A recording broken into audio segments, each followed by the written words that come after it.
back soon then. Because my only day outside is with her when she's there. But otherwise, I don't dare to go outside.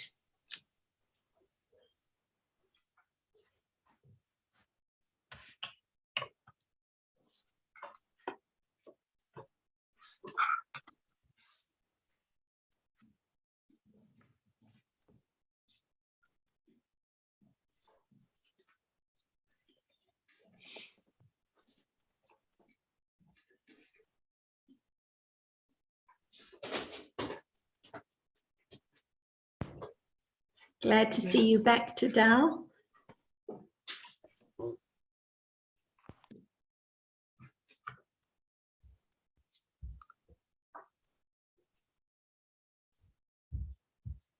And European Central Bank governor, when asked by a reporter in 2013 what role gold plays in a central bank's portfolio, answered that the metal was a reserve of safety, adding, "It gives you a fairly good protection against fluctuations against the dollar." Detail of a gold lion in St. Mark's Basilica in Venice, Italy. Is that your radio to Dao? I think so. Good to see you back to Dao.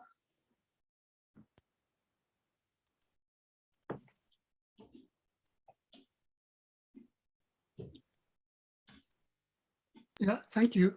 I'm okay now. Good. Everything went well, I hope. It's good that you're back in the discussion too. Yeah, yeah.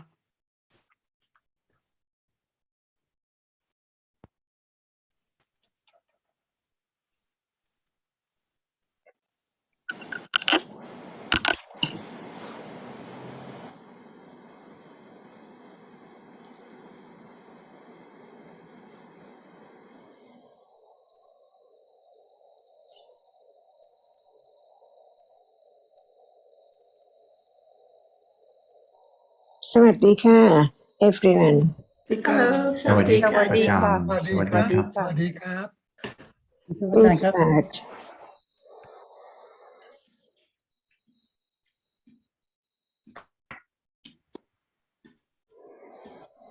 คุณ Sarah, Yes, please. I was expecting a friend to join, but she's not here yet. So I don't know, Nina, if you would like to start with anything. Yes, I have. There is a Dutch a Buddhist meeting on Monday, and the subject is Sanya. And we can study the books and read the text, but I find there's always something new to learn. And we forget that it is daily life, not in the book. And Ajahn always gives us such good reminders. It's not in the book. So I will be very grateful if Ajahn can add something on Sanya so that we can pass it on to the meeting on Monday. Is there Sanya now? Of course, every chitta. It means that even whatever is there is not known as it is. A reality has its own characteristic, different one from one another. For example, now there is seeing. The moment of seeing, it sees, but at that very moment, there must be a reality arising with seeing. It marks and remembers the object which is seen. Right now, no matter what is seen, there is the idea of something or someone. Without sanya, can it appear as something? Not at all. Only that which is seen is the object, one at a time, one moment, in second moments at a time. So this moment, there is sanya. That's why it's not told that there is a reality which now remembers and marks what is there as something which is known, as flower or window or whatever it is. And that is a reality is so real, but it does not show up because the characteristic of the reality which arises and experience an object in different manners, in different characteristics, according to its nature, is one as sanya, which now marks and remembers. That's why learn to understand reality as that which experiences, because in a day, as soon as one wakes up, all day is something, I and people and things and story and so on.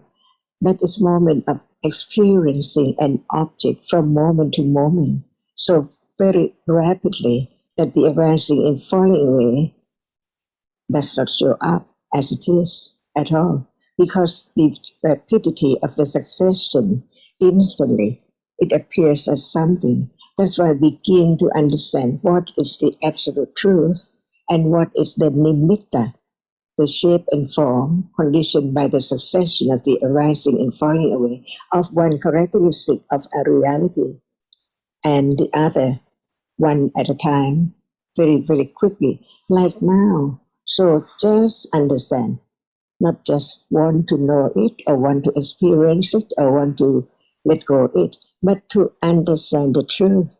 This is the beginning of understanding what is there as it is. Even there is remember or sanya, when it's not told that it's there, no idea about it, that even right now, no one there, only sanya marks and remembers that which is seen, that which is heard, that which is touched, that's all, little by little, to understand what is there in a moment, one characteristic appearing at a time. And sanya marks and remembers all the time of whatever is there as the object. Otherwise, there cannot be anything to be known as it is different from other.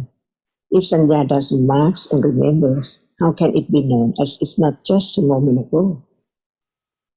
John, let me just interrupt for half a moment. I just want to mention to a couple of friends who are new here. One is Jen, very glad to see you, Jennifer, that we're talking about sanya, which is a Pali term for a reality, memory. And we're talking about how there is memory at every moment in life. It arises with the experiencing of a reality. So even when we think there's no memory, actually there's memory, sanya in Pali, marking and remembering what is experienced from moment to moment and conditioning the thinking about this or that object. This is Jen's first time joining us, Ajahn, and she's having a lot of difficulties at the moment, floods and COVID and death in the family and sickness, many different problems. So we often talk about how the real problems in life is the thinking at this moment, the thinking with clinging, the thinking with ignorance, and the memory at each moment, thinking about the stories of this and that situation and forgetting about the understanding now. And I'm also very glad to see Cindy here after such a long time, Cindy. Really great to see you. You'll remember Cindy from Taiwan, Ajahn. Okay, I didn't mean to interrupt, but I just wanted to make sure that everyone understood what sanya is, because they're not familiar with the Pali terms. So is there sanya now while listening to what you said? At each moment now, In order it's to sanya, understand what is there, remembering. it cannot be known at all, because it is always I all the time, no matter what. I get angry, I like, I dislike, I see, I hear.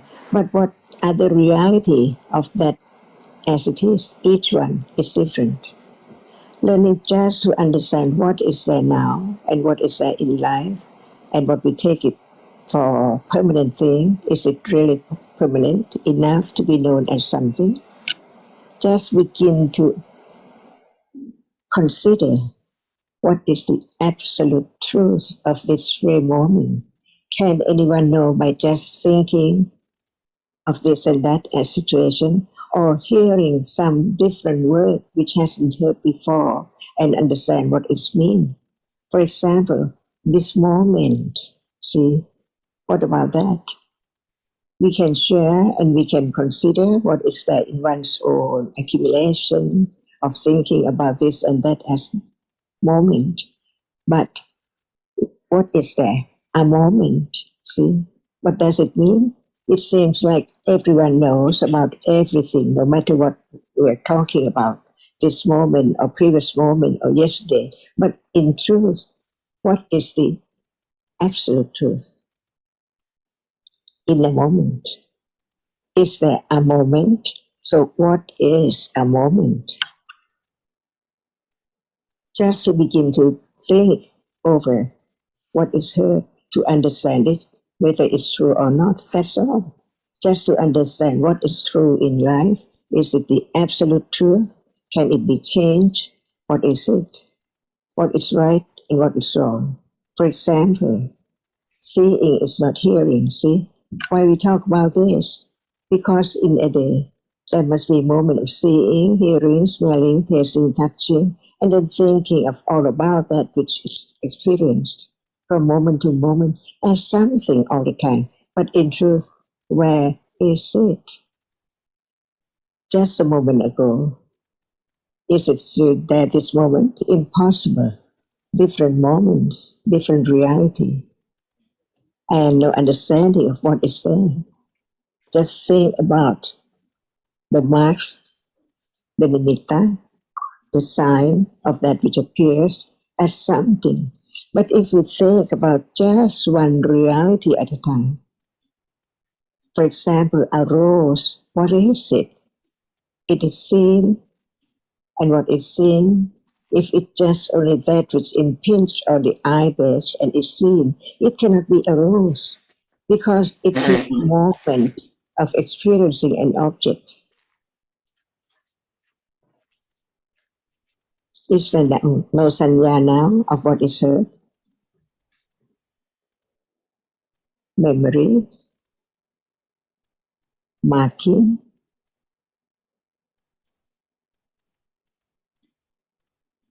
the different sound has different meaning. Just now, even we talk about the truth of what is there, but it does not appear to be the object of understanding as it is yet. For example, seeing, there's seeing. Who doesn't know that there is seeing? But what is seeing in truth? What is that?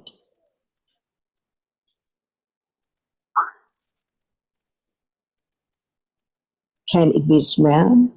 Can it be taste? Not at all. So what is it? Which sees? Which sees? So what is seeing? It sees. And when we use the term it sees, it experiences just that which can be seen only. It cannot see what in the back because it doesn't impinge on the eye base. So there cannot be seeing of that which is at the back. So what is now is seeing. Can anyone arrange it to arise, to experience such and such object? Can the seeing know the sound, experience the sound? And as long as there is the understanding of each word, the meaning of it, that is sanya, which marks and remembers the different tones. Otherwise, there cannot be understanding what is said. For example, a rose, see, is not a cat. There must be sanya, marks and remembers different sound. And it is known as different thing by sanya, marks and remembers it. So at the moment of experiencing something, sanya is there. It's not that which is the chief of experiencing the object, but it arises with that which is the chief of experiencing the characteristic of that object, only that, the chief of experiencing. But the sanya, another reality, does not experience as a chief, but it arises and have the same object by conditions, because sanya also experience an object, but it is not as life or anger or anything. It's only a reality which marks and remembers what is there now. And this is the beginning to understand what is really there in a moment, whether it's true or not. And who knows that as soon as it has arisen, it's gone instantly, succeeded by the next one, instantly. That's why the arising and falling away of the previous one is not known. And it cannot be known, because the moment of experiencing cannot understand anything. It just experiences the object. And once it arises, it's gone, never to return at all. So how can it be the understanding of only one? That's why there is the understanding of what is seen now, is the composition or combination of different reality which can be seen only arising with other reality which cannot be seen. For example, hardness now is there. Hardness cannot be seen, but that which is seen is there, which is hard. But hardness can be experienced through the body sense, and the visible object can be experienced only through the eyeball or the eye or the seeing. And this is a moment. So what is there in a moment? The absolute truth is that no one there at all, but there are different realities conditioned to arise to perform different function according to its nature. As anger is the nature of that reality, which arises to get angry, and hatred and so on, like this everyday life, every moment in life, from moment of birth to death, is moment of experiencing an object with that which marks and remembers, which the Pali term is sanya. No one there at all, because as soon as it has arisen, it's gone instantly, never to return. Is that not true? Just to learn to understand the truth, and right understanding develop. When it understands better and better, it can understand what is the use of that which is conditioned to arise and experience and then gone, never to return, no matter it's pleasant or unpleasant. Never arise again. And Suchin, Sanya, could I ask? I was just taking a sip of tea. Good morning, everyone. Is the taste of tea is also remembered by Sanya, isn't it? Sanya is a reality arising with citta each moment. So moment of seeing, the reality which experience that which is seen is one reality, and that which arise and marks and remember is another reality arising together. Whenever there is a reality which experiences an object, there must be the other reality arising together as factors or conditions for the arising of seeing, and the seeing is a fact or condition for the arising of sanya.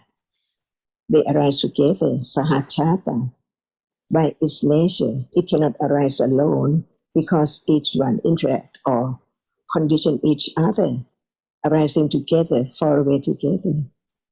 That is the way it is. So can there be the idea that I can change, I would like to change, I can do this or that? Impossible. Because that is not the understanding of the truth. So there is the idea of I, who can do. But in truth, is the I, seeing is conditioned to see arising and falling away. So where's the I? If we take seeing for I, it's gone every moment. And when it's so true, can it be directly experienced? in order to have firm confidence of the truth. It's not just a word. The word is about the truth of this very moment. When it's true, it can be known that seeing is not sanya, it's not lopa, attachment, it's not dosa, it's not moha. Each one has its own characteristic by its nature, arising and falling away by conditions. How many mental factors arising with this citta, the moment of experiencing an object, and how many mental factors arising with different ones, not seeing, liking, thinking, is not seeing. And this is life, from life to life, from moment to moment, years and years ago, when no understanding of the truth, it conditions more and more, conditioned to arise and fall away non-stop. Is it wholesome? Is it good? Is it pleasant? Not I, or not anyone, just the nature of that which arises and falls away, like the fire in the wood. My conditions is there. It's not anyone. So no trouble at all when there's no idea of I see, I hear, I like, I am sick, or so on. Just understand the truth, that's all. Otherwise, there is another reality attached to that. Just arise to attach to that which is there. By its nature, nobody can change the nature of that which arises to be attached to like what is there, because not understanding that it's not there anymore to be object of life or distress. It's gone instantly. And this truth can be directly experienced because it's so true. But now it's not the direct understanding of that which appears as moment of seeing, moment of hearing, moment of thinking, different moments. They seem like they are together in a moment. But in truth, it cannot be that like we think at all. Seeing cannot be hearing, cannot be thinking. Each one is different because each one is an absolute reality. And absolute means that no one can change it all. It's the way it is. Just now, who conditioned seeing to arise while we are talking? It's there by conditions.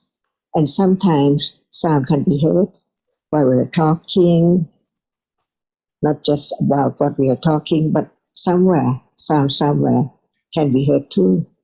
By conditions, or the smell, or anything, according to conditions. So where can be anyone or anything? Because just hardness arises. It cannot be a shoe, or a window, or my legs, or my arms, or my eye, or anything at all. Just arise and falls away instantly. That's why it's so very subtle, very deep to understand it. Even it's so close, it's there now. Nothing is closer as this moment at all.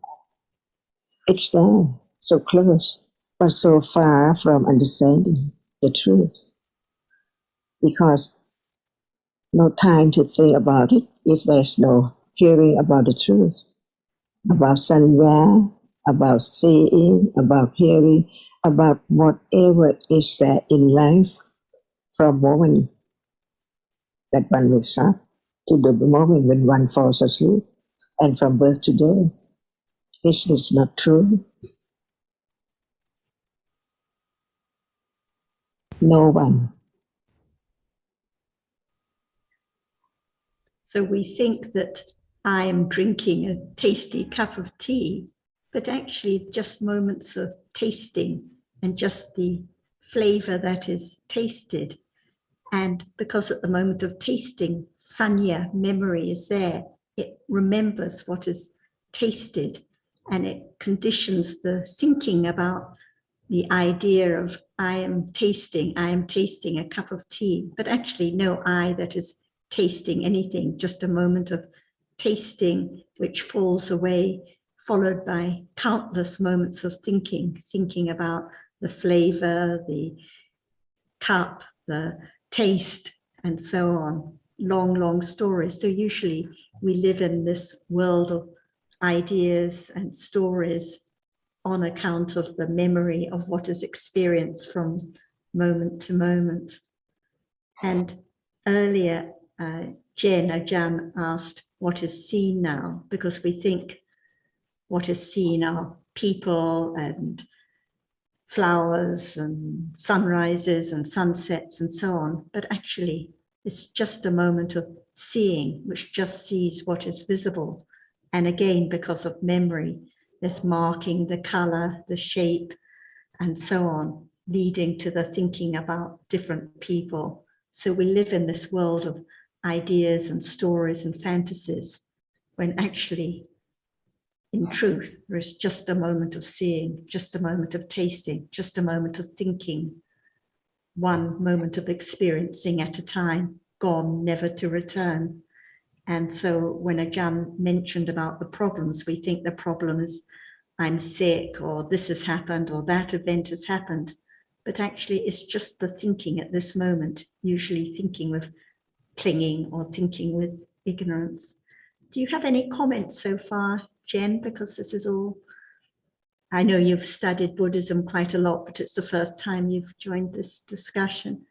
Yeah, what you just said really resonates, Sarah. And I looking at the waves behind you, and that really resonates with a meditation I had this morning about just life being open and emptiness. And then you've got these waves that come and go. And that's certainly how I've felt over the past couple of weeks, where I was, meditating every day. And I always think about meditation being a practice. And when I teach meditation, I always focus on it being a practice, not mastering anything and not having a goal. But as Sarah mentioned, I was subject to the very bad flooding in Sydney just a couple of weeks ago, when I was home alone, and the waters were literally rising up around me and came up to my knees, and I was absolutely terrified. And I, for a brief moment, recalled my mindfulness practice, which is something I wouldn't have done a couple of years ago, but it was really trying to get in touch with what you just said, Sarah, that this is a moment in time. It's a feeling. How do I feel in my body? But your mind just and your thoughts just keep racing, and it's hard to just sustain that,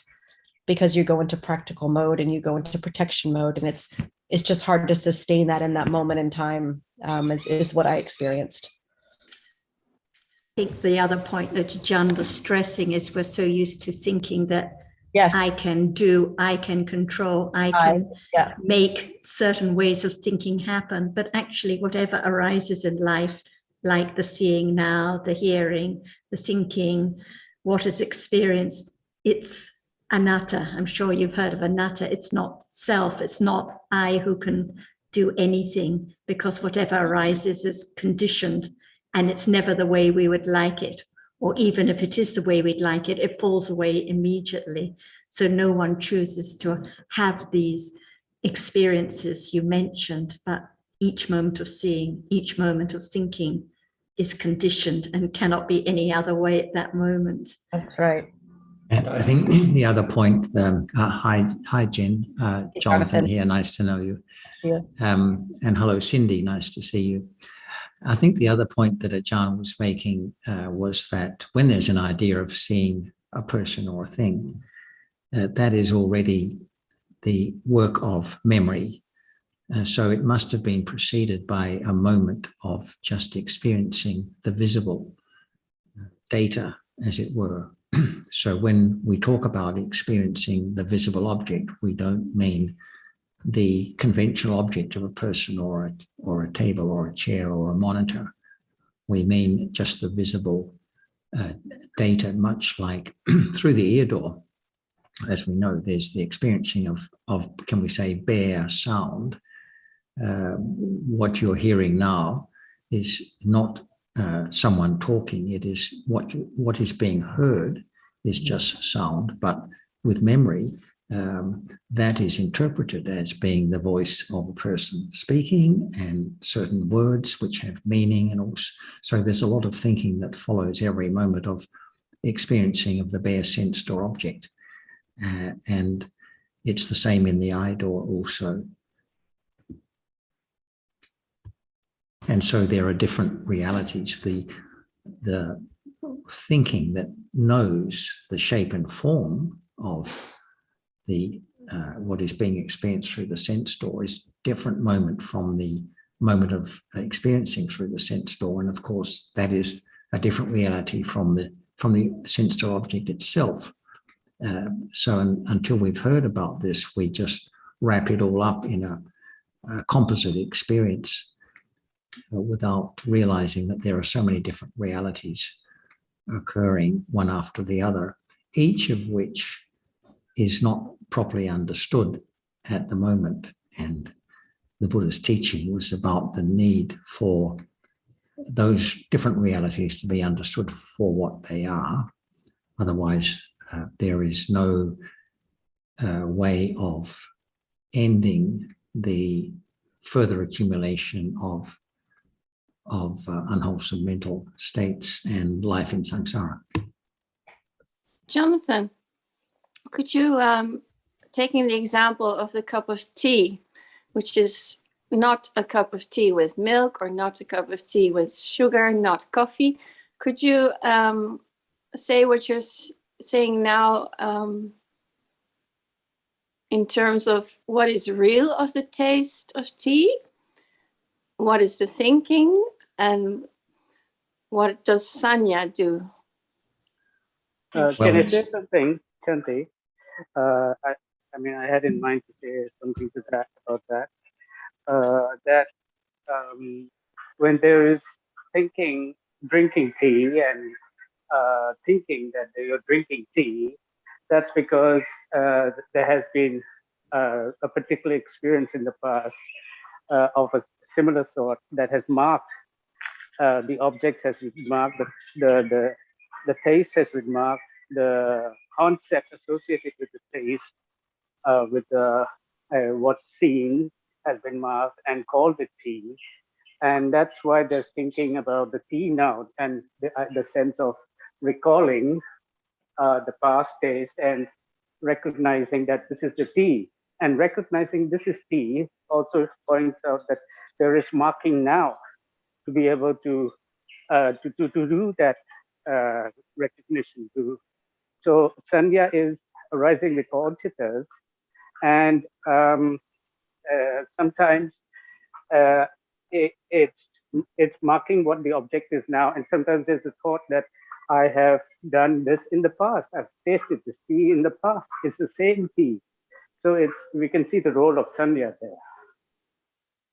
Okay, and I would add, Shanti, that we could break down the process of drinking tea into different realities, like the hardness of the cup against the lip, and then the taste, the softness of the liquid as it impinges on the tongue, and the taste, and so on and so forth.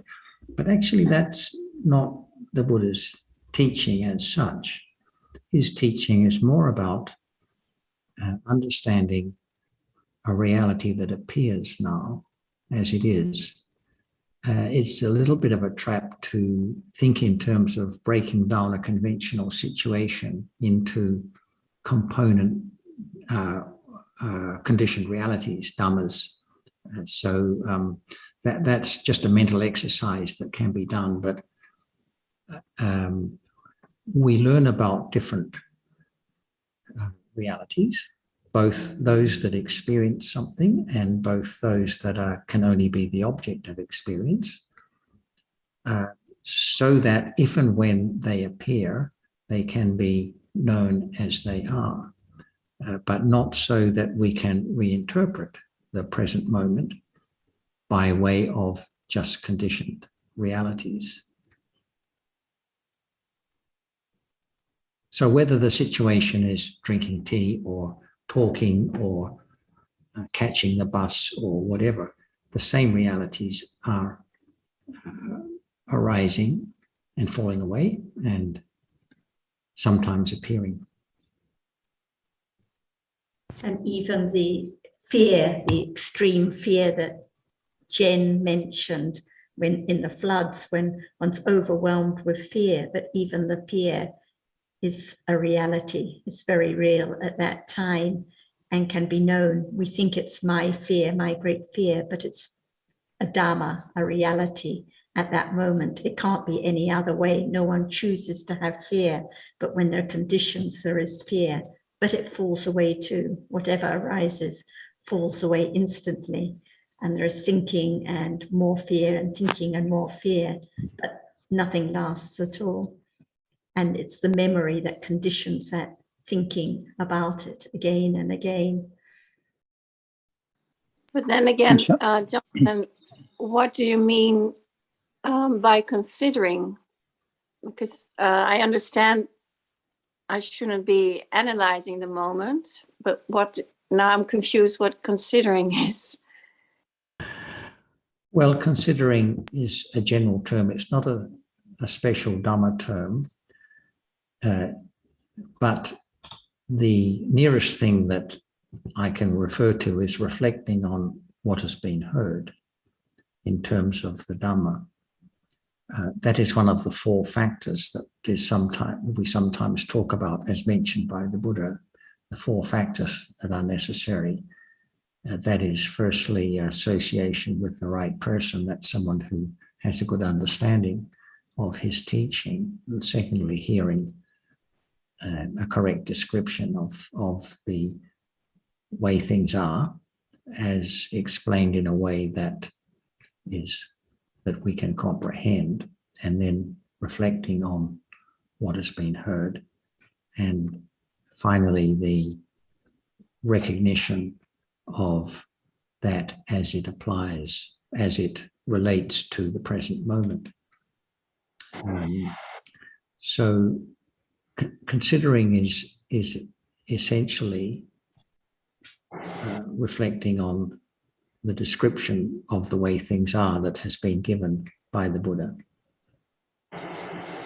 So how then is it not considering when I'm just sipping the tea and then reflecting how much is real of this taste? Actually, Shanti, when you asked the question, at that time, I thought you were hearing something about Sanya, and then you sipped your tea, and I thought at that moment there was some understanding, some consideration, and I thought that was where you were coming from, and I think that's why I tried to answer, to respond, and by saying that what I did just now about Sanya at that moment, I thought the Sanya was the object, and you were considering what is this what Acharya was meaning, and I think that's what it means, consideration. Okay, and then that was very helpful, also your explanation, but I'm just asking Jonathan where I'm going too far into it then. Well, because then it can easily become, okay, this is considering is something to be done. Okay. Whereas that is not what considering is it? Considering is something that happens, prompted by perhaps what has been heard and intellectually grasped, and one's interest in the Dhamma and one's previously accumulated understanding, all of which combine to condition the reflection, but it's not something that we should think of as needs to be done.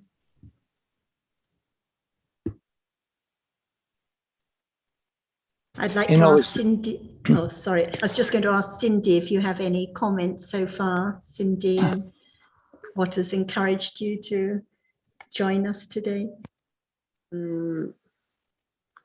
So to go back to what was just discussed, it seemed like what he was saying, not Jonathan, that the gentleman was saying, when the memory arises, could that be an object? Or is it just something that arises automatically due to conditioning?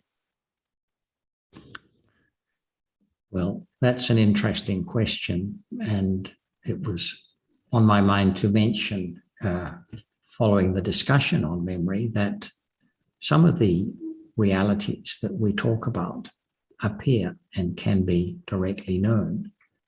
For example, like and dislike, attachment and aversion, pleasant feeling and unpleasant feeling, just as two examples. But other realities that we talk about don't necessarily appear to be known, but it's necessary to know about them because they help to explain how indeed it can be a matter of momentary consciousness rising and falling away, succeeding one another very rapidly.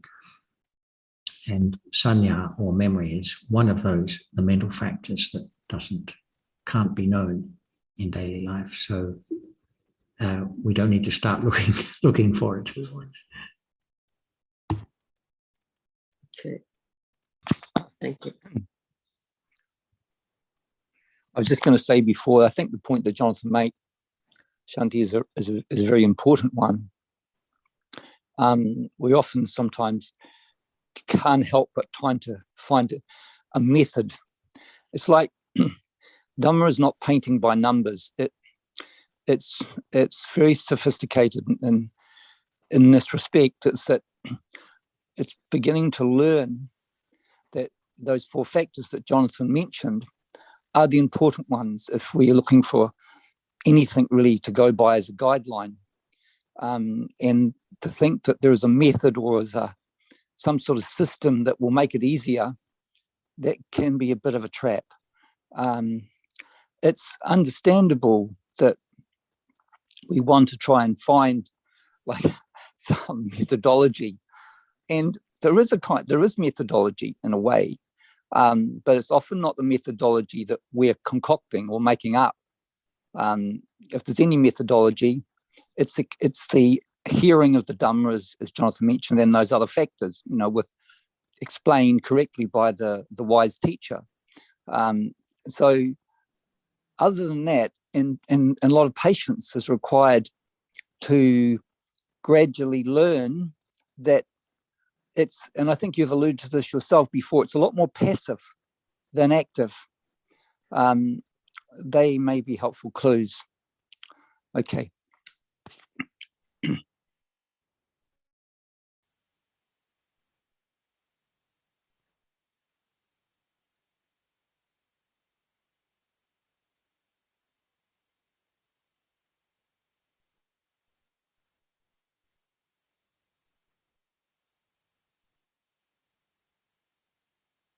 If nobody has a question, I was just coming up on the 38 blessings. Maybe someone has something about this.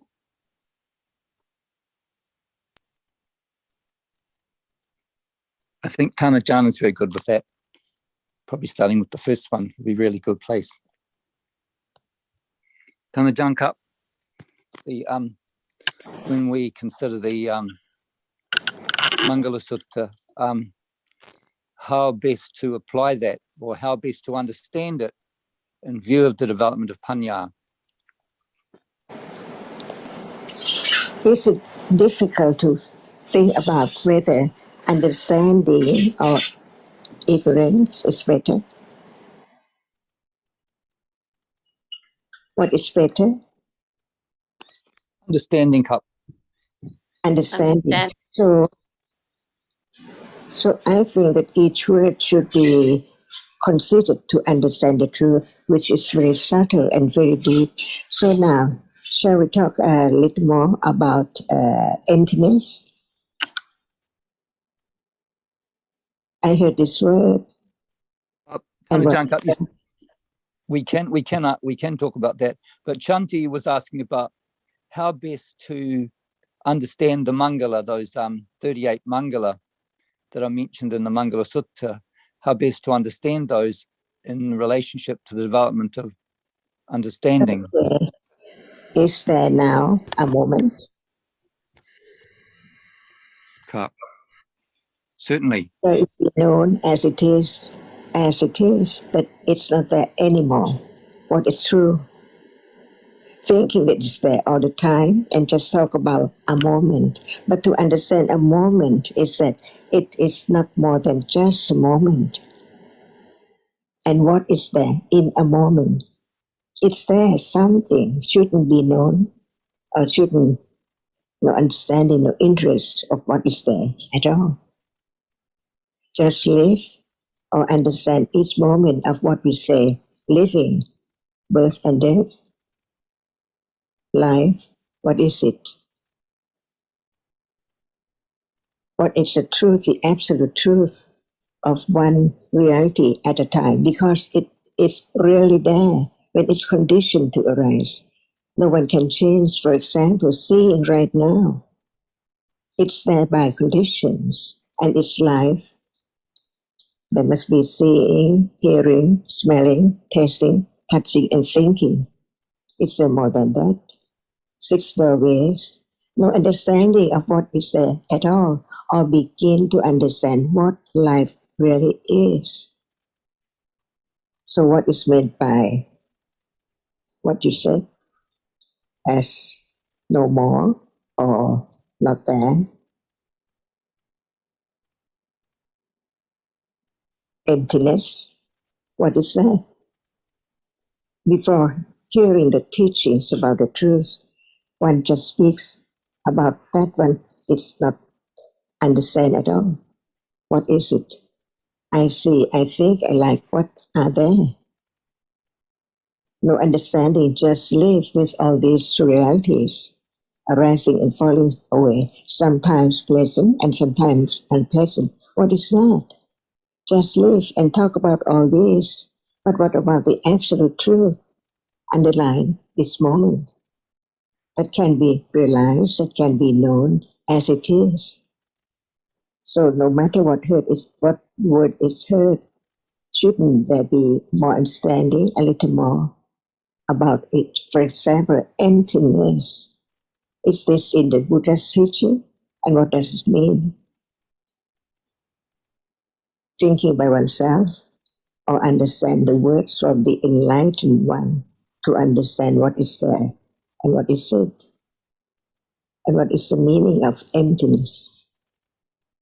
Not just follow the word and think by oneself, by one's own idea, but understanding the truth, the absolute truth of it. That's why to pay respect to the great wisdom, the Buddha, study each word carefully to understand on and on, more and more, deeper and deeper about the truth of what he said for 45 years about what is there now, seeing, hearing, smelling, tasting, touching. So how deep it is, how subtle it is. Without the teachings, who knows what is there? Or something. But how can there be that very thing appearing without it is conditioned to arise? No one there at all. But when there's no understanding, seeing is there, I see. Because the moment of experiencing and no one there, so it's I, it's me all the time. But when there is understanding, what Buddha said, all Dhammas means the reality, the absolute reality. Every Dhamma is anatta, no one and nothing at all. Is this true? Is there anyone at this moment of seeing, speaking, hearing, thinking, remembering, just to learn to understand the truth little by little, to let go of ignorance and attachment to that which is not there anymore at any time. Even when we're talking about that which is seen, it's not there, it's gone, instantly, unknowingly. But without direct understanding the truth, it's impossible to let go the idea of self or things, because it has been accumulated years and years ago, not to understand that which is there by conditions. Birth, what condition it? Death, what condition that? Seeing now, what condition this moment? That can be known by hearing, considering again and again, to understand the absolute truth of what is there until it can be directly experienced stage by stage. Each word of the Buddha is from his enlightenment. So what is there arising, falling away instantly? That is what he had experienced, enlightened the truth. So his teaching will condition moment of understanding the truth on and on and on and on, seeing the subtlety of Dhammas. And when there is the understanding of the subtlety, how deep it is, that understanding letting go, the self trying to do anything or something to experience it, impossible. It has to be right understanding from the very beginning of each word about each reality right now. As we talk about sanya, see, is it empty? So what is meant by emptiness? Is there anything or nothing? To understand the meaning of emptiness, each word of truth can be studied and can be directly experienced little by little from pariyati to patipatti to pativeda. And this is the only way, the fourth truth of the Four Noble Truths. It has to be understanding about that which is now appearing, because if that is not there to be experienced, how can there be the understanding of the truth of it, which is different ones? Sanya is not vedana. Remembering is not feeling, pleasant, unpleasant. Each one is different by conditions. Anatta is at the meaning of emptiness, but at what moment it appears as so empty, without the arising and falling away, directly experienced, stage by stage. How can there be the understanding of the emptiness of this moment? It's not there anymore. From the moment we come in and get out, see, or sitting right now, thinking, talking, hearing, so on, different moment, empty, because it's not there anymore. So emptiness is not just the word that condition the thinking about emptiness, but what is that which is empty? And when it does not appear, how can there be the understanding of the emptiness of what is there now, from morning up to now, and to the evening, and to tomorrow? That's why there can be the understanding of what is there until it is directly experienced, not by the self or the idea of that should be I who can do, but the letting go. Give way to right understanding and other reality developed to understand the truth that is there. So it can be known only when it's there. But it's so very rapidly, they seem like they are the same, but actually each one arising and falling away. That's why without the teachings of the Buddha about each reality as it is, there cannot be moment of letting go, the clinging so subtle and so deep of that which takes whatever is there as something, because not experiencing directly the nature which arises and falls away as no one at all. When it's something, the arising and falling away cannot be experienced at all, because they are together.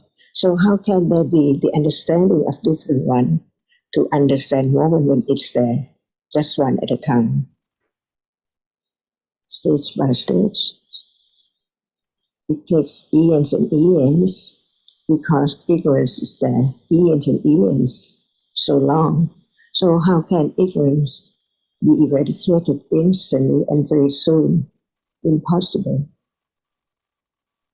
That's why Satya Barami is very important too. Without Satya, to be truthful to the truth, it's impossible to experience not I, but right understanding of the degree that it can experience directly the moment of taste, which see and think and hear and speak. It's now so very subtle, very deep, even so close. It depends on understanding of each one from the very beginning, not just pati-pati, without any understanding, without letting go the idea of sound, without understanding the difference between sati and that which is not sati. We just take the word, but not minding about understanding the characteristic of that at all. The word just conveys the truth that it represents a reality to be known as different word for different realities.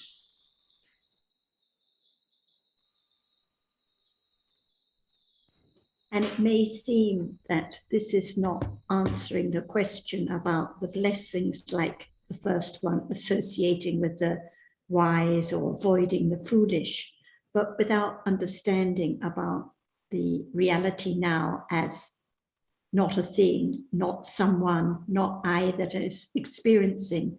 How can there be any understanding of what is wise? Because without understanding, even if one is in the company of a wise person, there is no association at all without understanding. So all the blessings have to come back to the understanding of what is true, what is real at this moment. Otherwise, it's all I am associating with this one, or I'm not associating with that one, or I reside here, or I don't reside in the suitable place.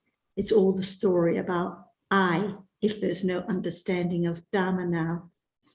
And on the point about emptiness, I don't know, Jen, if you're still able to speak. I don't know if you have any comments about emptiness, because I think it might have been your comments that encouraged Vijan to speak further. Do you have anything more to say about emptiness? You're talking to me, Sarah. Did you say Jen? Jen, yes. I wanted to make sure. Yeah. Jennifer, No, yes, it's been yes. something I've been thinking a lot about, just as a foundation of my practice, is just trying to call on that emptiness, which I think is the fundamental state of all of us. And I'm sorry if I'm not using all the proper Buddhist terms, because I don't think I've been studying it for as long as you all have, but I do think that is the nature of is emptiness, and everything else that sort of comes into that sort of sky-like nature is, as you said, Sarah, things that come and that pass. But to recall back to that sort of, I always think about the state of when we were all born, before we were conditioned, before we had experience, before we had memory. And that sometimes is what makes me, gives me comfort sometimes, of going back to that state of before all the noise. And I think about that as just being emptiness. And we can also think of emptiness as a feature of, well, we've been talking about realities, and I don't know, Jen, if you're familiar with the term Dhamma, as it refers to the conditioned realities that we take for life as it is. But obviously, seeing is one, hearing is another, visible object is one, and sound is another. Yeah. So we can also consider emptiness as a description of those realities, because they arise and fall away, they are ephemeral. They each have a characteristic, but no substance beyond the mere characteristic. That's right. Yet we take it for being of greater substance, especially as we don't see the rising and falling away. So we think these realities have existence, are continuous, and so on. So you may have heard of the characteristics of anicca, dukkha, and anatta, that is impermanence, unsatisfactoriness, and not self. And to that we can add, or we can also say sunyata, empty, rather than emptiness as an abstract kind of thing. but empty as a characteristic or an aspect of these realities.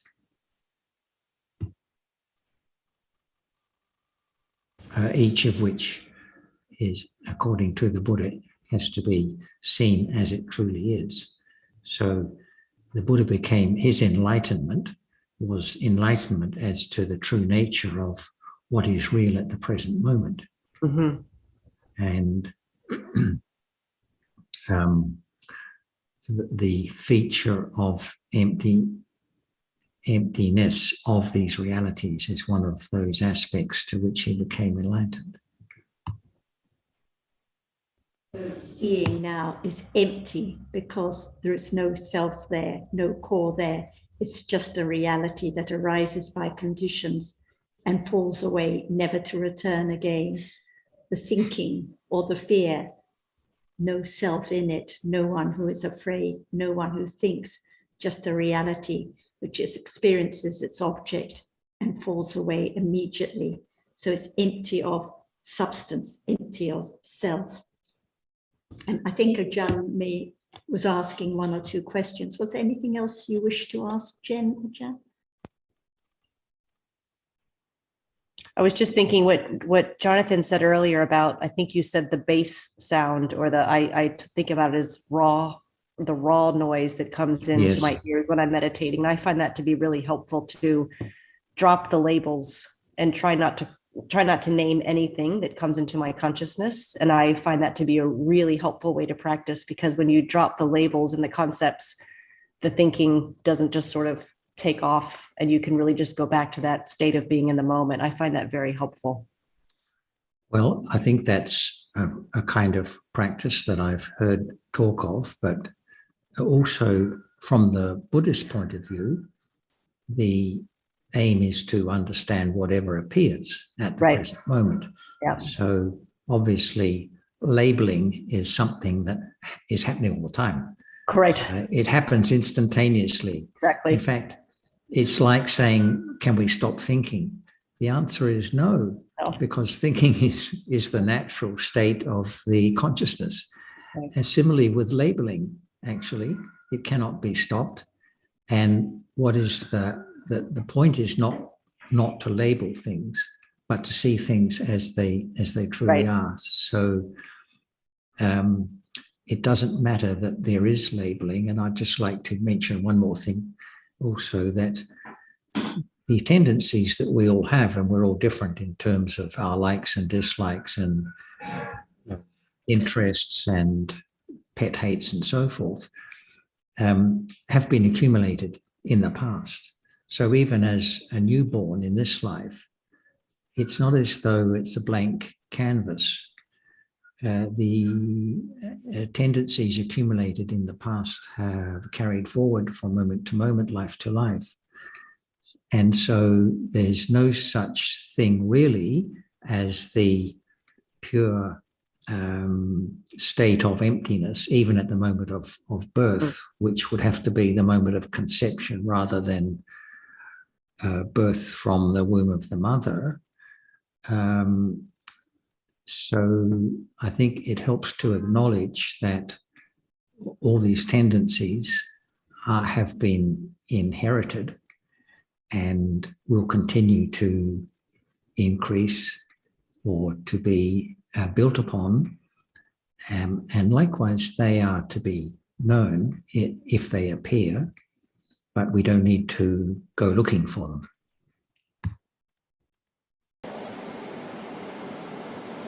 It's interesting, they are coming back to Sanya, that when there's new life, there's no remembrance of the past lives. So there's a difference there in the accumulations of Sanya and the remembrance of the thinking, isn't there? Yes. Chanti, that you just remembered and recognized that you were drinking tea is because it's something that happened earlier in this life and you recognized it, right? So even to remember that something has happened will depend on what's being experienced now, what arises now, isn't it?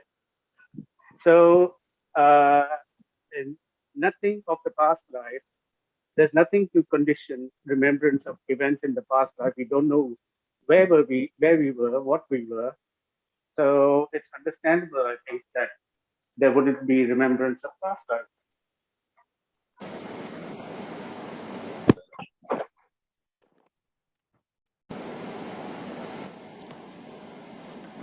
When Maybe Sanya arises with Chitta, what does it remember?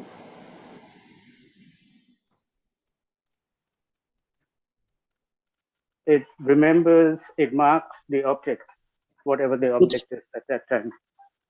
Uh-huh. So at moment when there is that which experience an object, which use the term Chitta, there must be Sanya, marks and remembers that which is experienced. So now what Chitta arises, Sanya arises with it, marks and remembers the object that Chitta experienced. What other object? Only the object that Chitta experiences.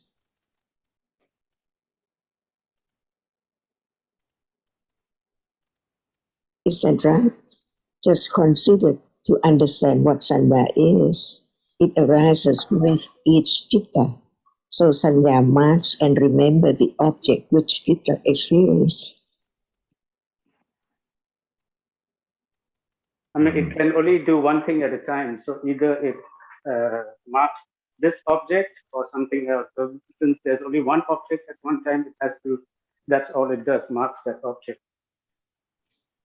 And this can answer every moment, no matter its moment of Chitta, which recall previous moment of our last life, depending on conditions.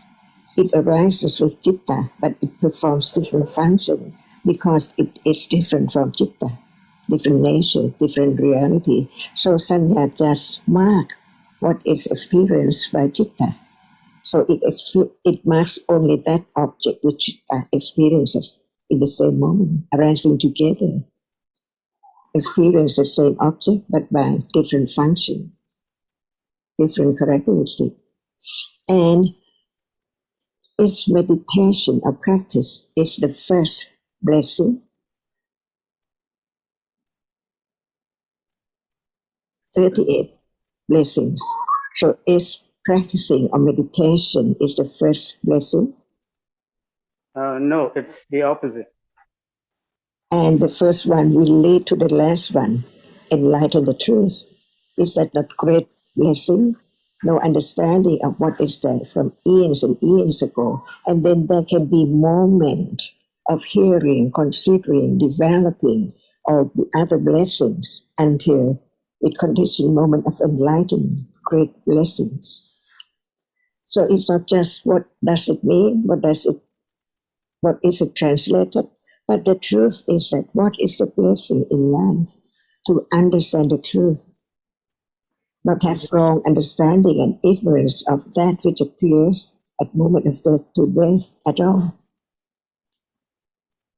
Great blessing is understanding what is there, which cannot be known without hearing, considering, and understanding what is there, because each word talks about what is there now. Even Sanya, even Chitta, even what is meant by what we take for practicing, meditating, what is the truth without understanding from the very beginning. Can there be highest understanding? Really penetrate or realize the truth, which now is covered by ignorance and attachment. We can say roughly all the time. No understanding of seeing, no understanding of hearing. So what is practicing?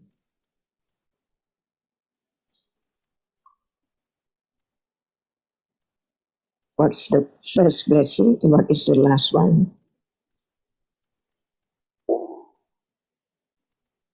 To be truthful to the truth. Without it, there cannot be enlightenment at all. No support, no condition, no understanding.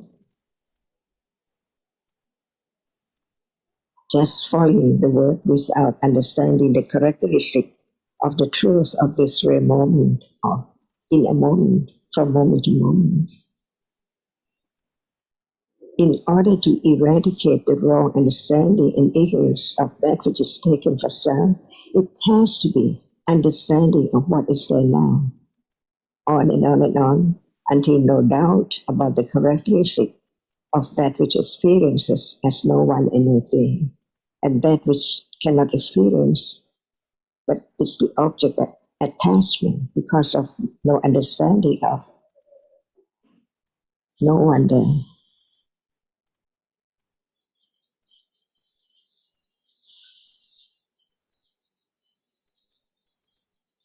I think the point is, Jen and everyone, that usually in life we think it is I am experiencing, I am doing, I am seeing, I am hearing. So when it comes to looking at the Buddha's teachings, it's still the idea that I am practicing, I am observing, I am labeling, I am experiencing emptiness, because that idea of I is so deeply rooted. But in fact, in life, there are just moments of seeing, hearing, smelling, tasting, touching, thinking, and other realities, experiencing an object. No one that can meditate, no one that can practice, no one that can see, no one that can hear, no one to be found at all. Just different citas, moments of consciousness, like seeing and hearing and thinking, arising and falling away, arising by conditions not in anyone's control at all.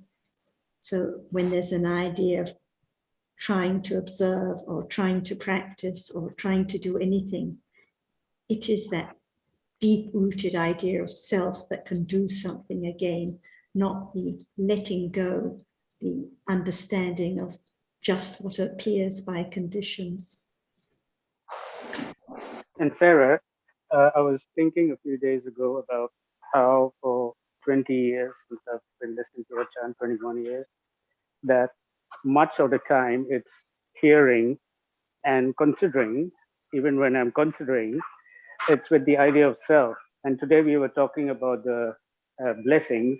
The first one is not to associate with food. So when we're hearing the Dhamma and considering what we've heard with the idea of self, it is associating with food. It's the opposite of not associating with food.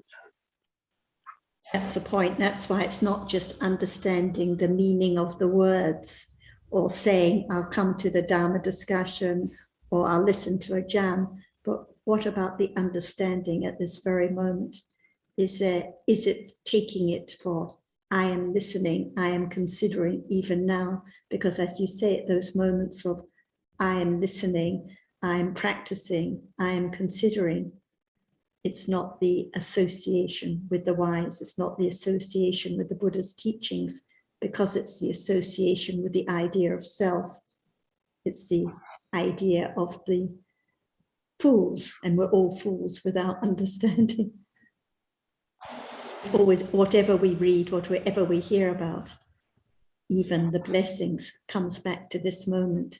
And it's not a matter of being in this situation or that situation, but the understanding of reality, no matter whether in the house that is flooding or in the busy shopping mall or here in the discussion, still the understanding that has to be just at this moment of what appears by conditions. And this is the meaning of living alone. As he or she is a fool?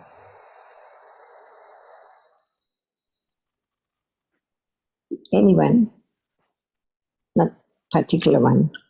When there's no understanding and the person cannot understand what is said about it, and the other cannot understand the word that which doesn't talk about the truth.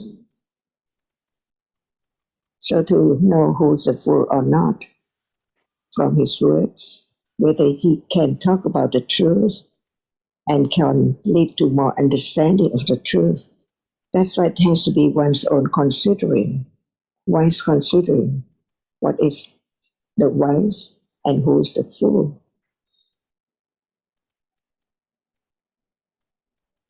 while sipping the tea, there was, of course, I can only think about it, but there was an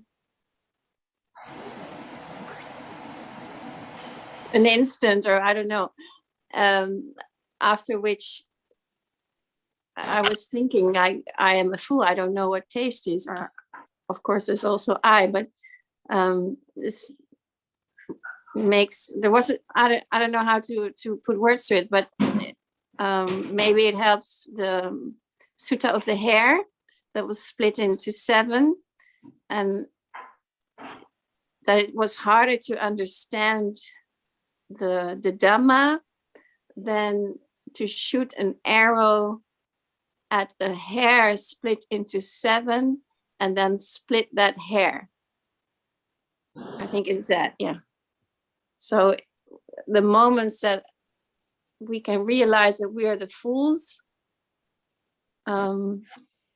we realize how difficult it is to really understand how far we're from it. Yes, realizing the difficulty and subtlety of the teaching is a good beginning, because otherwise we're inclined to think that when we hear something, we can understand it. But the Buddha's teaching takes ever so long. And so understanding can develop only very gradually. And to accept that is a very good attitude to have.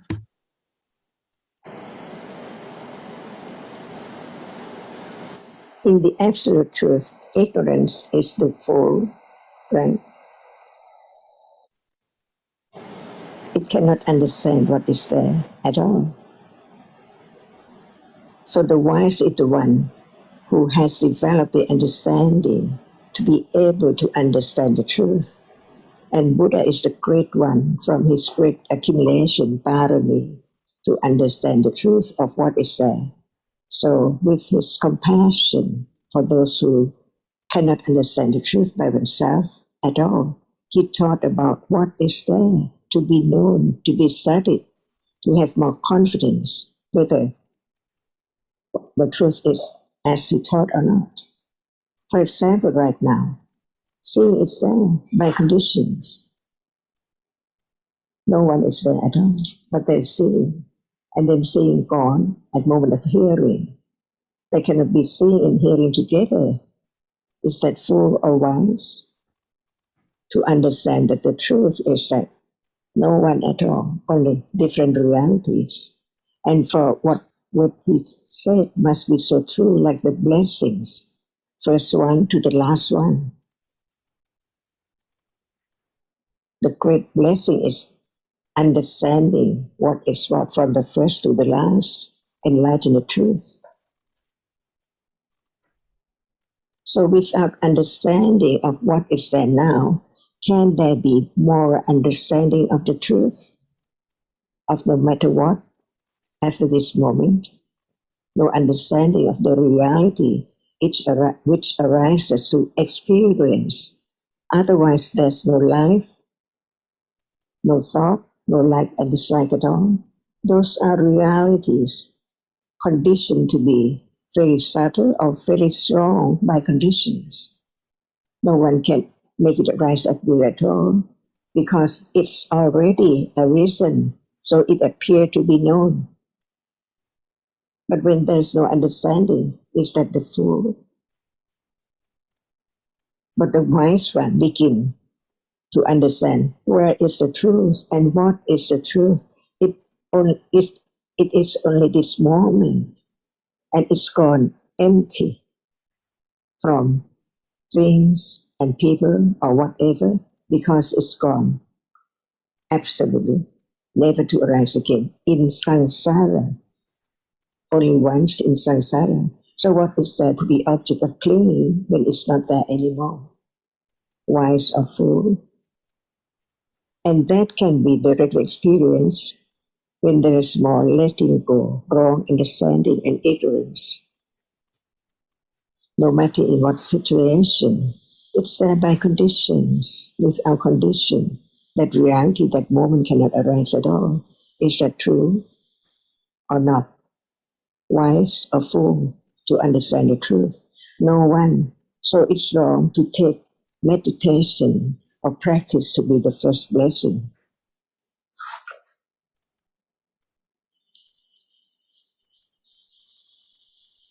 Because some people say that no need to understand anything, just practice.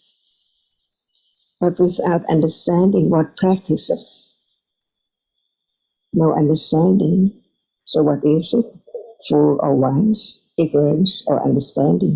To be truthful is the most important thing too, from the very beginning.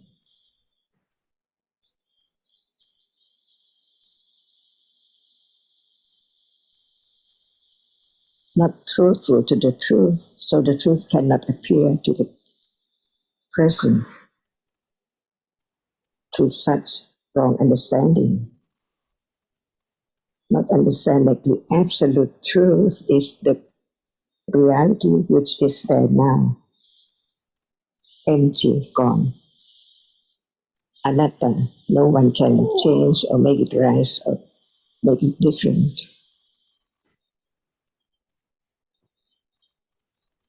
More confidence of the truth of no one is not, it is no one when I try to understand no one.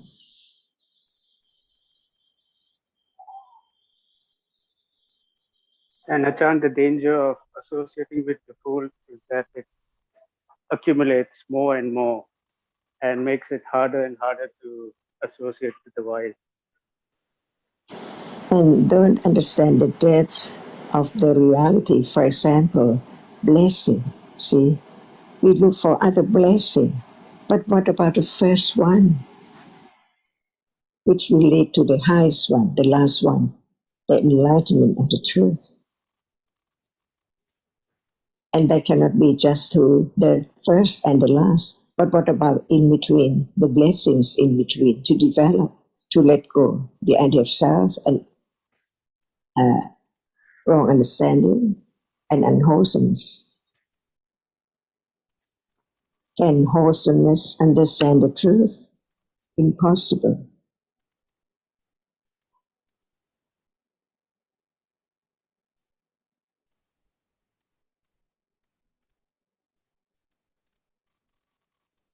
So just look for blessing, like the Deva before he came to see the Buddha and asked about blessing. Everyone look for blessings, not understanding what is the blessing from the very beginning to the end.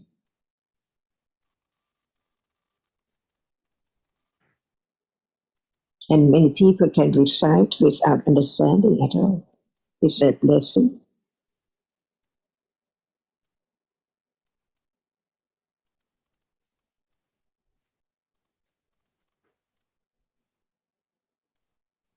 Each word of the truth is the word of the Buddha. From his teaching, from his enlightenment.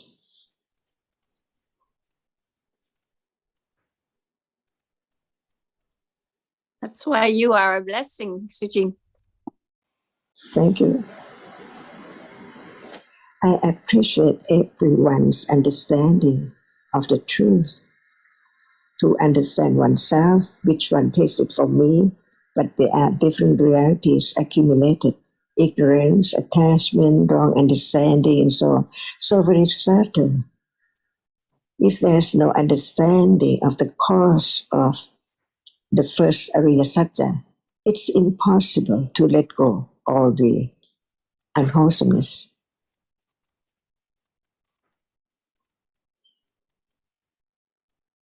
So each word of the teaching is so very deep, but it can be understood little by little. From now, what can be known is that which is now appearing. See?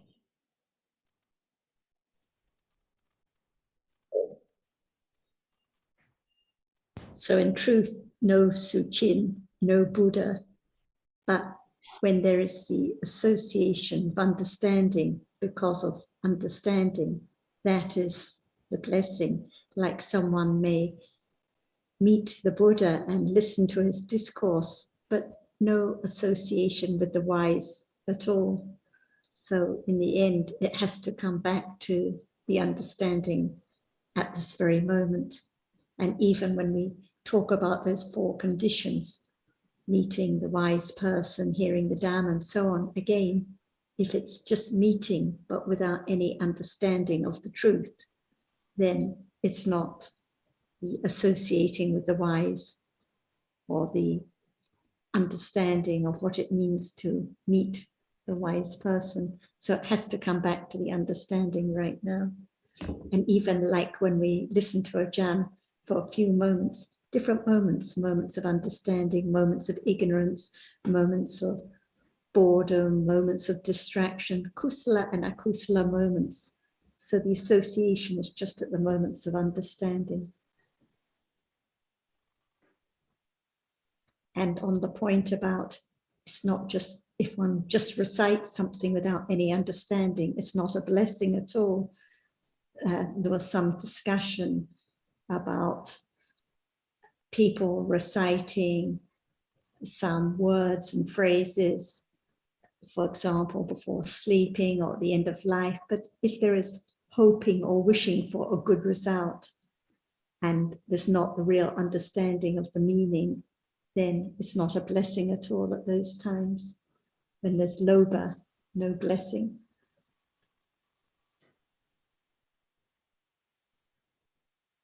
Nina, you brought up at the beginning of the discussion the topic of sanya. Did you want to add anything or bring up any other comments or questions or points at all? Sorry, we can't hear you, Nina. Yes, I had another point too.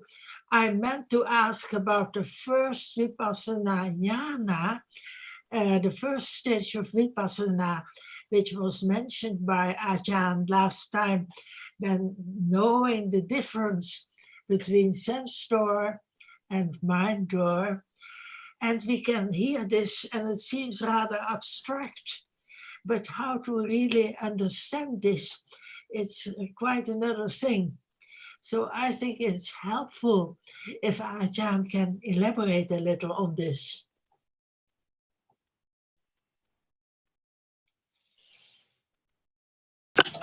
Is there seeing now? There is seeing now. So when there is the understanding, it's not just seeing, right? Understanding is different from seeing. At moment of directly experience, the object which is seen, that's like moment of seeing. What about the object which is experienced? It's not just that which impinges on the eyebase, and the seeing is only that which experiences. So the difference between that which is the object of seeing and the seeing is quite different. Is it now? They are different. But to really understand this, to realize it, not just to repeat words. So one can understand the difference between moment of directly experience, the reality which experience, just like the moment of seeing sees the object, it experiences. So at moment when the nama is there as the object, it's the moment of understanding, experience it, just like that. No word, but it is exact, precise, no other thing, but only understanding the truth of that which is there, appearing to be the object. But now seeing or other mid factor, the reality which experiences is not as the object like whisper object is now, is the object of seeing. So it's much clearer beyond the word because it's there to be directly experienced, no doubt about the characteristic which has no shape and form, nothing together at all.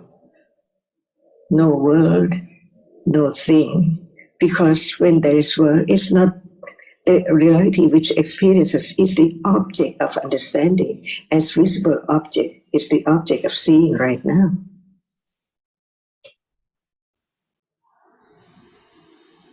Can it be? Ajahn, please would you say this again? Because it's really difficult to take in these words. Just a little bit at a time. There is seeing right now. No other object at moment of seeing. It is only that which is seen just now. Just only this. Only this. No thought about things and sound or smell at all. Only that very moment, one moment of experiencing that which is there. And it's thought that it has impinged on the eye base, so it conditions the reality which arises and it sees it, right? Nothing more appearing, right? Yes. So at the moment when the reality which sees or like or whatever, the experiencing characteristic, the nature of experiencing an object appears as the object, like the visible object appears to seeing. Imagine at that very moment, no world, no thing at all, only that which is the object, like at the moment of seeing, only that which is visible. So short, so tiny, so little, because it impinges on the eye base. But the object is not that which can be seen or heard or smelled, but it is that which experiences at that moment. No world, no thing, because that object, the nature which experiences, doesn't have any shape, form, smell, or taste at all.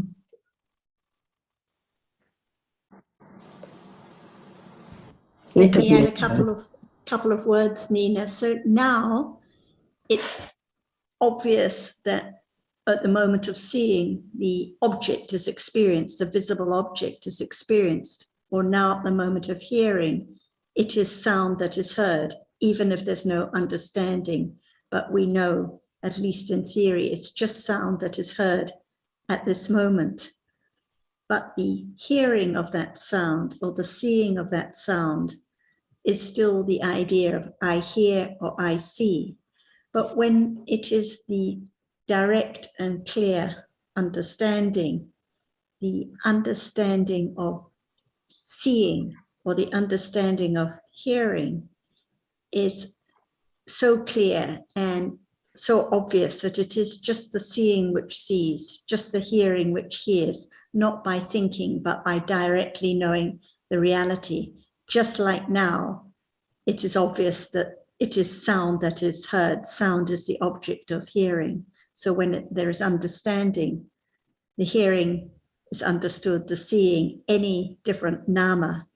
And that nama, the hearing or the seeing, has to be directly understood through the mind door. The different realities have to be known through the mind door as clearly as the visible object is seen now. So this is what is meant by now. It seems that the sense doors cover up the mind door because it seems that the seeing is there, the hearing is there, but there isn't the direct understanding of the different namas. But when it is the clear understanding, the namas, like the seeing or hearing, are just as clear, just as obvious as the sound that is heard by hearing now. I think we have to hear this a lot before we really understand. That's true, because there's not enough condition for that moment of experiencing clearly the absolute reality as it is. That's why hearing a lot, conditioned moment of thinking and consider little by little, unknowingly that it works, just creep on so very slowly to understand the truth. And there can be a moment of clinging, liking, desire, exactly the same as usual when there's no understanding. But when there is understanding, it understands what is there as usual. To understand the truth of actually nobody, no one at all. It's conditioned, just conditioned to arise. And this is the only way to let go the great accumulation of ignorance and attachment and all akusa. That's why it needs 10 paramis to support, to condition, to understand the truth from letting go whatever in life by condition, as much as by conditions, not by anyone or anything. That's why the clinging to what is there as self is there underlying all the time. At moment of seeing, thinking about 3 moments after it, how fast it is. Asava is there. That's why it's from moment of waking up to the moment of falling asleep. And in any moment in a day, experiencing different things. That's why it's so subtle. It is the fourth noble truth. When it's not realized, who knows that one has walked on the path with patience and confidence and all kinds of parami. It's needed to support any moment in life, at moment of life, this life, present feeling and present feeling, whatever is there, to be known as it is, as just it shows up, but no understanding to understand it. And it is only a moment of that reality, arising and falling away. Empty. No self, no one. Ajahn, it is helpful if you would say more about the role of the different paramis to understand this or to let go. All kinds of wholesome cannot be parami when there's no right understanding. But when there's right understanding of the truth, how deep it is, even it's just like that. It doesn't appear to ignorance, no understanding of what it's what. So how can anyone appear clearly to be known as it is? That's why it needs more parami, like panya parami and virya parami, nekhamma parami. Why do we listen? To understand the truth. Why does one have to understand the truth? Because it's so true. It doesn't lie. It's so true that it can be directly experienced, but has to be by panya only. So panya understands what is there. When what is there is not known as it is, it's not panya, it's not the way to experience it clearly as is known by panya at the level of vipassana jhana, and before that at level of patipatti, and before that the intellectual understanding. Understand the truth that is so very subtle, and this is the only condition to let go. The wishful thinking or hoping to experience it by different ways or method, impossible. To be truthful, this is very important too. The truth is that no understanding enough to experience that which arises and falls, replaced by the next one instantly, rapidly. And pay attention to that which is there. Not only one, that's why the next one covers up the truth of that which has arisen and fallen away instantly.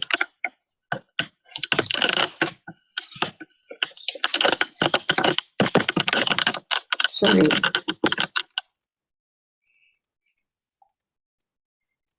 Life is so true as we have heard.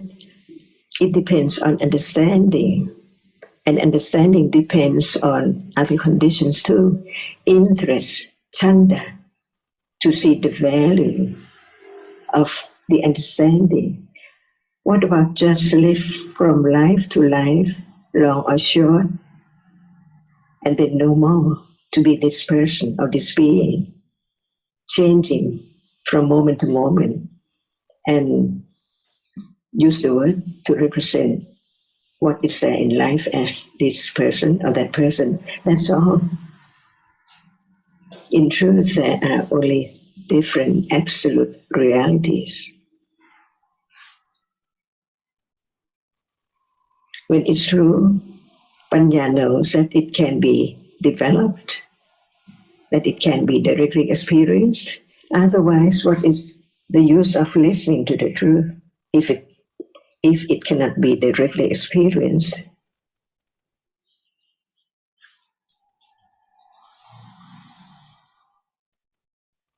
So now the path is developing, and the path is what? The 8 or the 5 in general.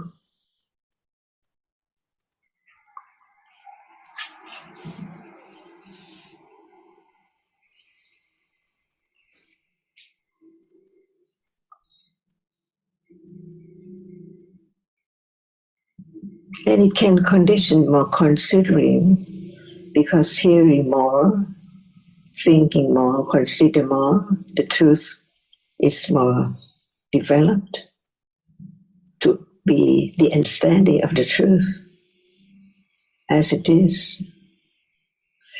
Now, if we do not talk about hardness, which appears because there is touching, no thought about it. But even at moment of have heard about hardness now and seeing now, they are there not together, see. And this is the absolute truth. If there is attention with understanding to be directly experience the truth, little by little, the truth can be clear, a little clearer, a little clearer, because no attention to the next one, just one at a time. So it can show up its truth, falling away. It's so short. But when there's no attention, no awareness, no right understanding, whatever follows is the object of attachment as usual. That's why what can be known in life is only seeing, hearing, smelling, tasting, touching, thinking, no matter in what world. Even there are so many other realities, but what in life, what is known can be directly studied, and what appears as it is. The nimitta, Panchatavara Vachana, does not show up.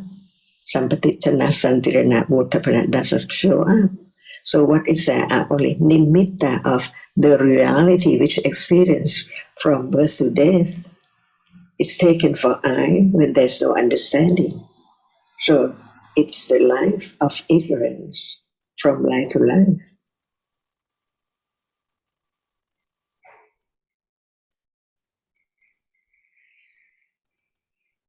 So there can be the understanding of the truth, the deep meaning of it, like blessings, not just to be remembered.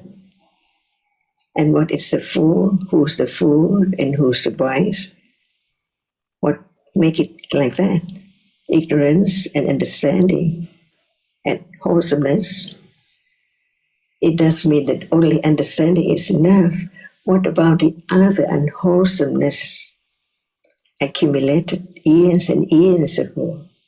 It hinders the progress, the understanding, when it's not less and less and less by understanding the truth little by little. And it also depends on the accumulation of each different one. That's why even Sotapanna, or before becoming a Sotapanna, people have different accumulation to be different at each moment. Some people might be very stingy and then enlightened. That is known as it is, no matter what. That's why no thought about try to do something, but understanding that which has been conditioned to appear right now. No thought about trying to do anything to make what arise, because understanding of the Pajya to let go the idea self, to condition the second vipassana jhana, to let go the idea of self.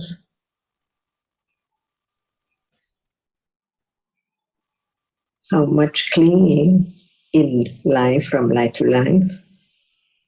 It cannot be just only the first stage of vipassana jhana can eradicate all unwholesomeness or the idea of self.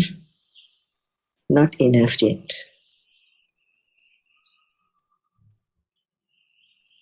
That's why the accumulation can condition any kind of kusala or akusala to be known as the taste. Whether it's that just clinging to that as I, this as I, or that not as I, but this is still I. So truthful to the truth.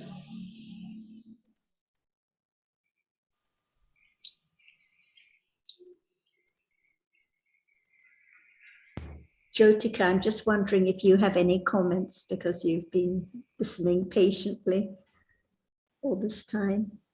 Any comments on anything discussed today?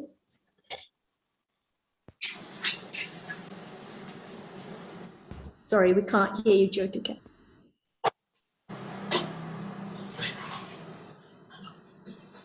I'm very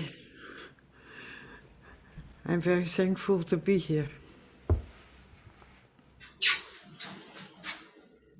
But I had also questions about thankfulness in the days, because if there is no I who is thankful,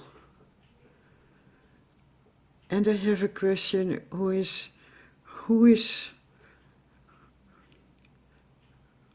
understanding the seeing?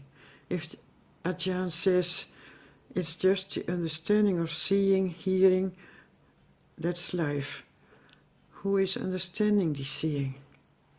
The seeing self is understanding the seeing.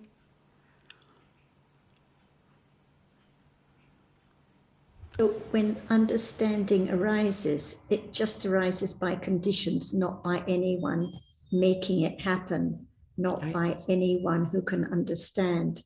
So it's a mental reality, a cetasika, as you know, that just arises when the conditions for it to arise, and it understands whatever object is experienced at that moment, whatever reality is there, that is the object, not by wishing or trying. And when the understanding arises, it accumulates. It makes it a little easier for more understanding to arise in future. So the understanding now while discussing or listening is because the understanding has been developing in the past, ready to condition the understanding now. But it's not I or you that understands anything. So if there are conditions, then there may be understanding of seeing or hearing. But if no conditions, no understanding of seeing or hearing, maybe understanding of the sound that is heard. But even that just depends on conditions. And at moments of appreciation or gratefulness, again, it is the citta with kusala cetasikas, moments of kindness, moments of gratitude at those moments, but not I who can be grateful or I who can appreciate what is heard. So just different wholesome dharmas arising for a moment and falling away instantly. No one to be found, no one who does anything at all. But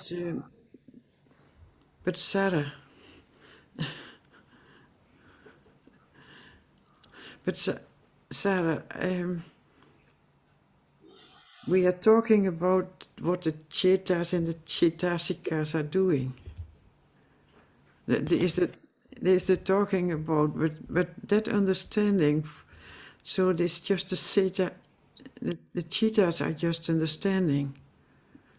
But how? Seeing now, it arises by conditions, and when it arises, it performs its function of seeing and it falls away. No one asked to see at this moment. No one chose what is to be seen now. So the seeing just arises by different conditions, experiences what is visible, and falls away instantly. And it's the same with understanding. No one can make understanding arise. No one can choose what it understands, but it arises by its conditions, by its habit or accumulation for that understanding to arise. And when it arises, it performs its function, just like the seeing performs its function. It performs its function of understanding the reality to be understood, and then it falls away instantly.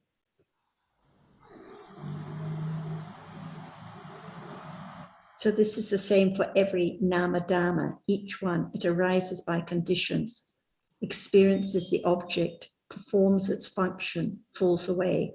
Like the sanya we were talking about, it arises at each moment by many different conditions, performs its function of marking, remember, falls away, and then another sanya arises with the next citta, performs its function, marks what is experienced, falls away. So whatever nama dhamma we're talking about, just the same, arises, performs its function, and is gone, not in anyone's control at all. But who is knowing it? Is there any who can do anything? Is there any who that can know or who can see? No. So when we say who is knowing, it's just a moment of thinking now, just a moment of thinking with doubt now, wondering.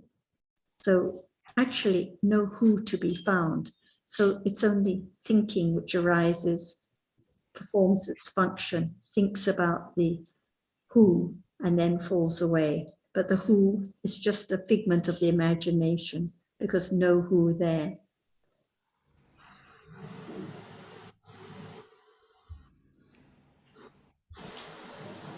The who can't be seen or can't be heard or touched.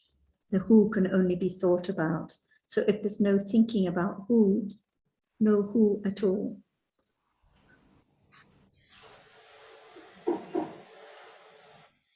Yes. Excuse me. I have to wait. Doctor is. Excuse me. Can I have a word with Miss Jyotika? Go ahead, Anli. Yeah, can you hear me well? Yes. Very clear. Yes. Yeah, I'm actually sometimes it's very difficult to understand the idea that no one knows, for example. So seems to me that Miss Jyotika saying that if there are no, there must be someone who knows. But for example, have you heard of the self-driving car? Self-driving normally, car. Yes, normally there must be someone to drive the car, right? We are not talking about Dhamma or anything. We are not talking about understanding of the thinking or understanding of seeing, but let's talk about very normal life. So normally there must be someone to drive the car, right? But recently there's no one to drive the car. So it's the same. Usually there must be someone to know, but actually there's no one there. Like the car. So do you know who drives the self-driving car? Some kind of machine, some kinds of program. Those machine and those programs are not who at all. Those are only signal, electrical signal. It falls and rise and falls immediately, just like Chitta. So there's no one to drive the car, Can you imagine that? That's difficult to imagine for me. Oh, really? Oh, yeah. Self-driving car is very, actually, soon it will be very popular, I think. But I just want to point out that normally people think that there must be someone to know, there must be someone to drive. Yeah. But no, it's not like that. It's not necessarily. For example, I don't know, but you post some, for example, you post some image to Facebook, and then Facebook recognize you, automatically recognize that this is Zotika, this is Hanli. So who is Facebook?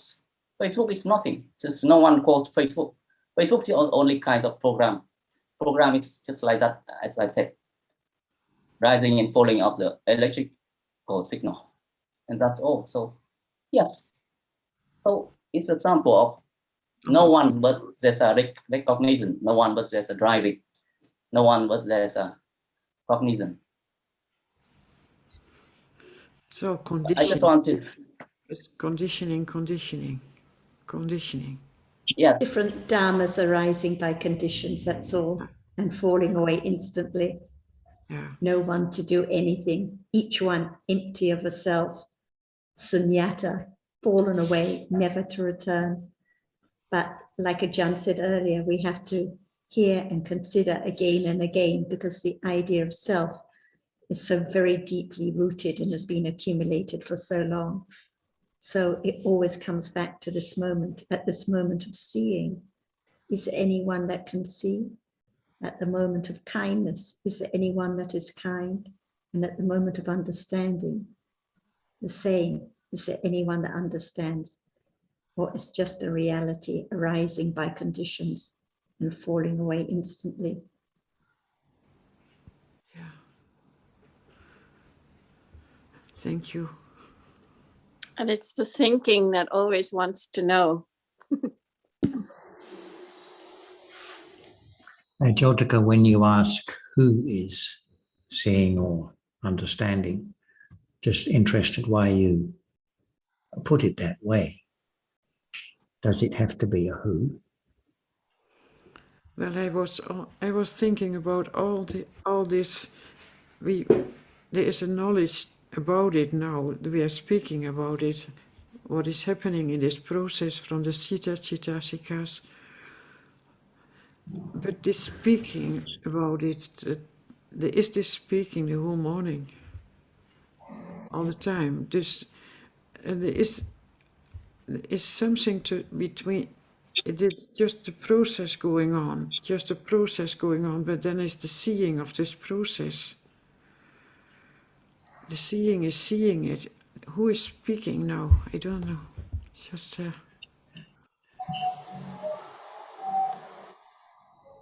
John's going to speak.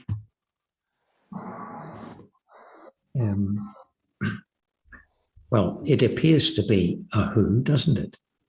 Yeah. That's the way it appears to us. The question is what we take for a being.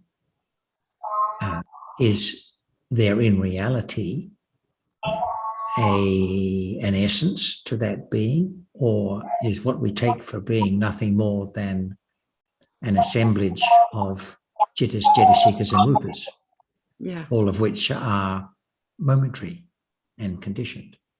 So that's the real question. So whether we ask who is it or not, it's a question of understanding what is behind the apparent who.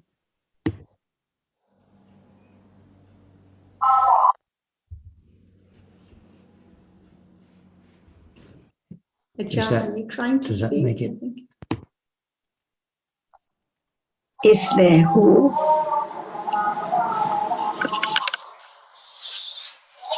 no, there's no who. Is there who? No. See, no is no.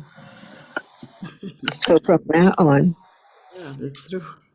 we have the idea of who as someone, but actually there's no one.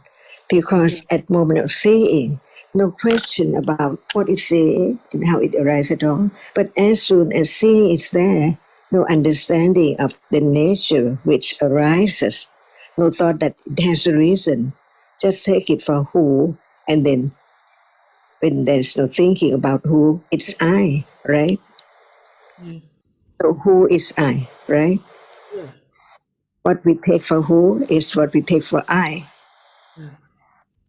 So seeing is not who, and seeing is not I, and there's no idea at all, because as soon as it's there, it's I, because no other reality which experiences is there. only at moment of seeing, they're seeing. So the seeing there is there. So it's I see. Because not understanding that seeing has conditions for its arising. So it's there, arises in a false way, unknowingly. That's why ignorance cannot understand the truth of that which is there already by conditions. But as soon as it's there, no one but it experiences at that very moment. So the experiences of that which appears is I see because of ignorance.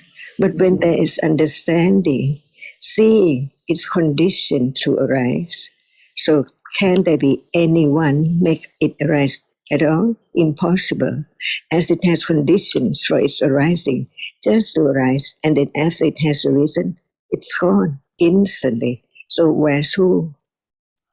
That's why it's the object to think about carefully, to really have firm confidence of whether is there anyone to be taken for who, I or the other. But it is only moment of an experiencing, arising by conditions, performing its function, to see or to hear, and then gone. Never to be found at all, never to arise again at all. Sunyata, anatta. See, the understanding of that as no one and no thing, because it's not there anymore. Is that true? If it's true, there can be more understanding, a little more understanding when it's there. Because now, even it's there, it's not the object of understanding, because the other reality follows instantly, immediately. No time to understand the truth of that which arises and falls away. That's why as seeing is not hearing, there can be more understanding of seeing, more understanding of hearing, to let go that actually it's there only when it's conditioned, when it has arisen and then gone, no matter what. And this can be directly experienced a little clearer, as long as Panya develops to understand that actually there's no me. So it can apply in daily life. What happens, no matter painful feeling or unpleasant object, by conditions, just only when it's there. Why getting angry about it? No use at all. It's gone. That's why Sotapanna does not kill. No need to kill anyone, because reality arises and falls away by conditions. So no one can do anything, because actually what is there as taken for I is only a moment of experiencing an object which hasn't come back at all. After it has arisen, it falls away instantly. Is that not true? Yes, Can we call back what happened yesterday to be here now? Impossible. No matter it's so pleasant, the dear one and the hated one, no one there at all. Only the accumulation of ignorance and unwholesome realities keep on accumulated each moment when it's there. That's why there can be the understanding of what we take for I and the other as different realities from life to life by conditions. And that can be directly experienced when Panya let go more, so it can understand the truth of what is there as it is. That no matter it is seeing, no matter it is hatred, no matter it is liking, they are all that which can experience an object, because the Rupa cannot experience anything at all. So what is there is the reality, which is conditioned. See, conditioned. No one can do anything, cannot stop or cannot make it arise. Only by conditions is there to be such and then gone in one life and forgot everything. But when it's not forgotten, it seems very, very important. But when there's no thinking about it, no importance at all, no thought about it, no like or dislike, more or less about it, because it's only a moment of thinking with sanya, marks and remembers what has happened, and even right now. They can be the moment of thinking about now, talking about Dhamma, but it's not that which is now arising and falling away now at all. Understand better is the moment of letting go, little by little, wrong understanding and ignorance about what is said. And this is blessing. So no doubt about the 38 blessings now.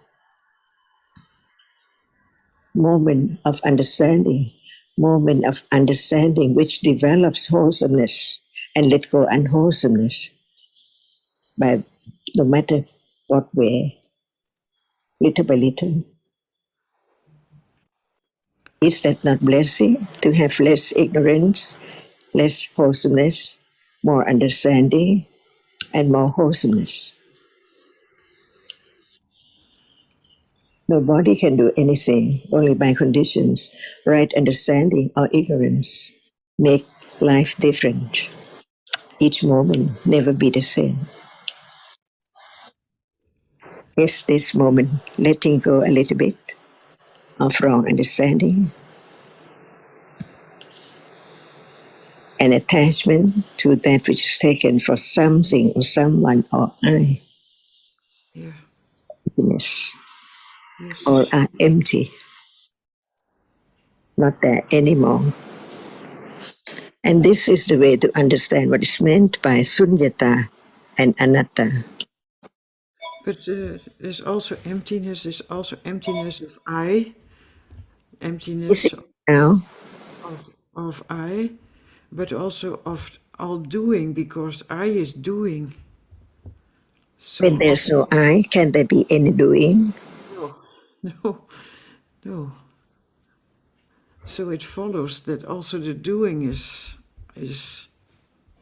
everything. I drink, I do, yeah. I like, I sleep, I wake up, all I. Yeah. In reality, anatta and sunyata, no more. But sanya arises each moment, marks and remember what is there when it's there. But it's sometimes strange to keep these two things together, to doing, to planning, to do things, and there is no doer. There is no, yeah. So what plans, what things, what move, what do, at the arising of any reality, can there be doing, talking, sleeping? It's not of I, so it is of conditions. It's of. That's why we understand what is meant by Dhamma, the reality, the absolute realities. It has conditions for its arising and then gone, never to return at all. But Sanya marks and remembers until die. No more thinking about this life, but remember next life instantly as I again. Yeah. Shika, can we carry on next week, perhaps? I think. Yes. Yes, let's continue this topic next week. Okay, thank you very much, Ajahn. Very nice. Thanks.